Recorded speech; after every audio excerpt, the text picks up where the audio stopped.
We're just about halfway through the first round of the NBA playoffs, and tonight we might get even closer. Not only do I want to go through all of the remaining playoff series here on today's show, I also want to do something fun. I want to give you guys my top 5 players in the first round of the NBA playoffs so far. Should be tons of fun. If you enjoy, drop a like, subscribe, and let me know what you think down below.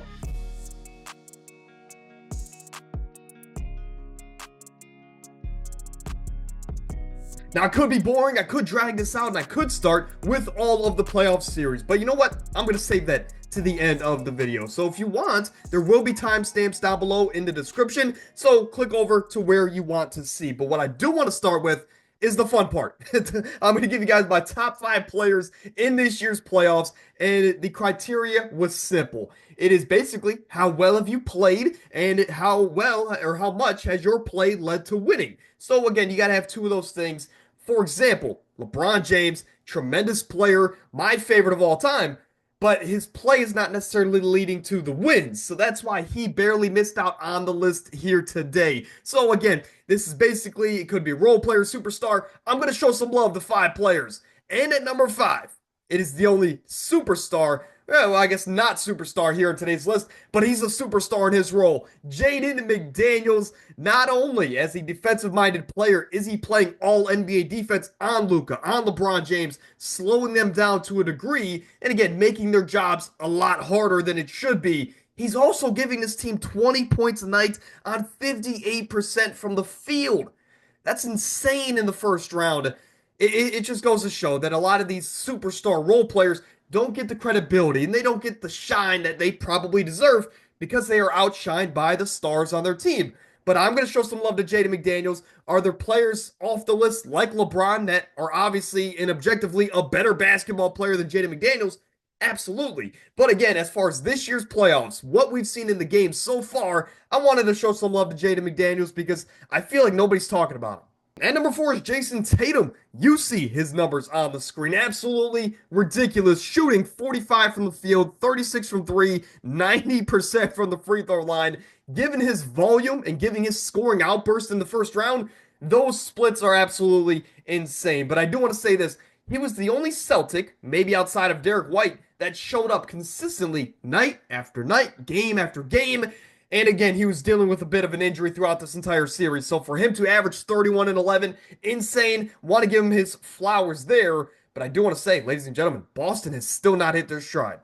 Now, this might be what you're expecting to be the number 1 player, but Anthony Edwards at number 3, averaging 38 and 6.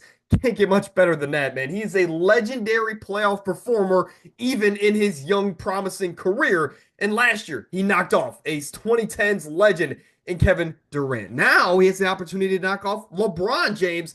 And next round, it looks like it's going to be Stephen Curry. So this is a guy that can knock off the 3 biggest names and 3 biggest stars in the decade of the 2010s. Anthony Edwards doesn't care. This is a guy that plays defense on the other team's best player or second best player in this case in the series.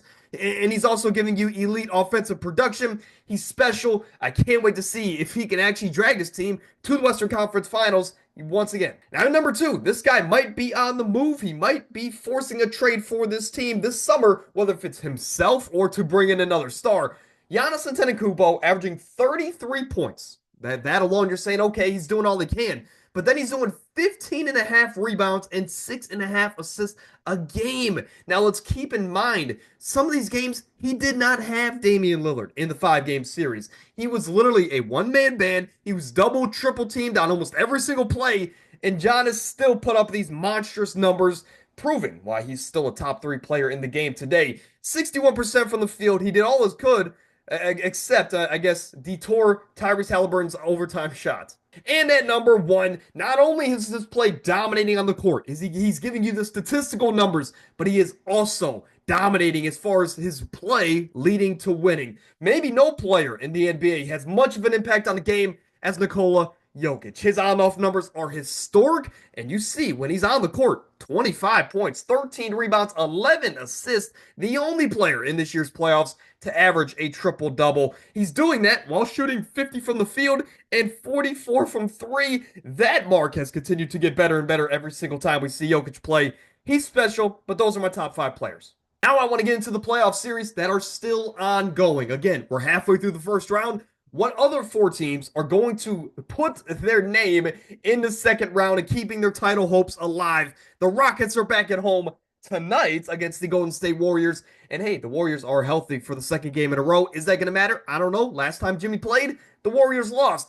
Regardless, in this series, I think it is apparent that experience matters. Not only is the head coaching advantage heavily in the favor of one team, but also the roster, the star power, the superstar power, all is in favor of the Golden State Warriors. Now, I think this is a great series as far as getting experience for the Amen Thompsons of the world, the Jalen Greens, Alperen Senguns, and all of the players on the Rockets roster. Heck, even to a degree, Ime Udoka as far as the head coach. But at the end of the day, experience matters, and that's why the Warriors, as the 7th seed, after going through the play-in, is one game away from going to the second round of the playoffs. In this series, Stephen Curry has dominated 29 points, 6 rebounds, and 7 assists. You see his splits there. The only player in this postseason with 50, 40, 90 splits. So Steph Curry continues to improve somehow at 400 years old. On the flip side, Sengun is doing all he can. 19 points, 12 rebounds a game. He's been the only consistent Rocket in this series. Outside of that, Jalen Green, terrible splits from the field. 39% from the field, 33% from three, which I guess isn't too terrible, but 71% from the line. So this is a guy that's just not having a great series. And to be fair, I think the Rockets should have expected this. He hasn't done good against the Warriors all season long. Outside of that, this series comes down to one thing: late game decision making, late game shot making ability. So I guess two things, but the Warriors have just had all of those things go their way with Jimmy Butler, without Jimmy Butler. Honestly, on the road, I can maybe see the Rockets pushing this to game 6, but I can't see it going past game 6, where the Warriors will still probably advance in this series. Now, this might be the worst take I've ever had on this channel. I said the Lakers, with this roster, with the defense they had around their superstars, and a motivated group of superstars, I said that this team could go to the Western Conference Finals. Well, they might not get out the first round. The Lakers down 3-1 to the Minnesota Timberwolves. And like I mentioned earlier, Anthony Edwards is simply legendary in the playoffs. This series, he's averaging 25, 7, and 6. And, well, no, excuse me, those are his playoff career numbers. So keep that in mind. Still not bad numbers at all. For this Lakers team, there is some things that could go in their favor, as if they can survive tonight, it is a 2-game series. And in those 2 games, you might arguably have the best 2 players out of those 2 games, right? Because you could still argue who's better, LeBron or Anthony Edwards. I know right now you kind of want to side towards Anthony Edwards, but hey, LeBron's still an incredible player, and when his back's against the wall, we know what LeBron can do. Hint, 2016 NBA Finals. Now, that was almost a decade ago, but we know LeBron, being maybe the greatest of all time, when his back is against the wall, he's going to show up for sure. Now, for Luka, he had 38 points last game. You can't really ask much more of him, but it kind of feels like the Lakers need more from him going into tonight's game. So interested to see how much they can get out of these star players. Are the Lakers going to show up at home, or are they going to kind of just crumble and give the Minnesota Timberwolves the series here?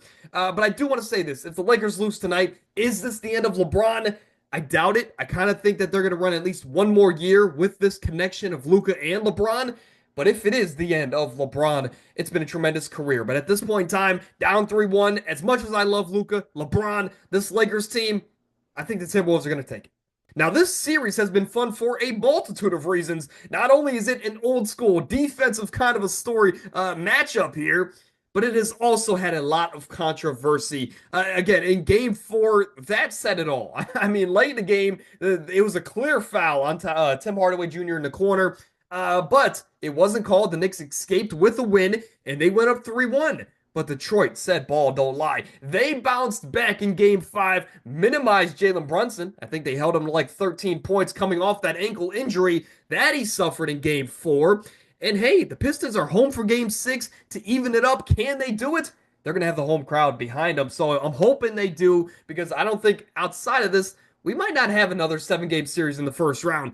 Regardless, I think going back to the Warriors argument, experience does matter. So if this goes 6, if this goes 7, I think the Knicks will come out on top and advance to play the Boston Celtics. And possibly the best series of the first round, The Denver Nuggets and the LA Clippers. The Nuggets have won 2 straight games to go up 3-2 in this series.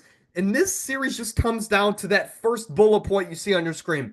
Every single win in this series just feels like it's like a seesaw, right? It feels like the momentum for the Clippers after the Nuggets for game one was all the way up here and the Clippers were down here. And then it's just going back and forth. There's no middle ground with this series. It just feels like every single win is like, okay, that's it. This team figured them out and they're just going to ride. But then the other team bounces back. So the Clippers, though they've lost 2 straight, they're going to have the home crowd behind them with Kawhi, with James Harden, proven playoff performers to keep their series and their season alive. Can they do it? I don't know. I think it comes down to this. When you have Jamal Murray, who's finally found his confidence, Michael Porter, who's finally knocking down the outside shot yet again, and then you have the best player in the world in a 2-game series, really, to get 1 win. I'm going to ride with the Nuggets, man. I honestly think the Nuggets are going to win in 6. But that's it, man. I wanted to get this out there and to you guys before the games took place tonight, just in case any craziness happens. But again, let me know in the comments your thoughts, whether if you're a fan of these teams, not a fan of these teams. I want to hear you guys, and I'll get back to you as quick as I can down in the comment section below. But hey, my Cavs, hey, we know who we got to study, and we got to execute here in a couple days.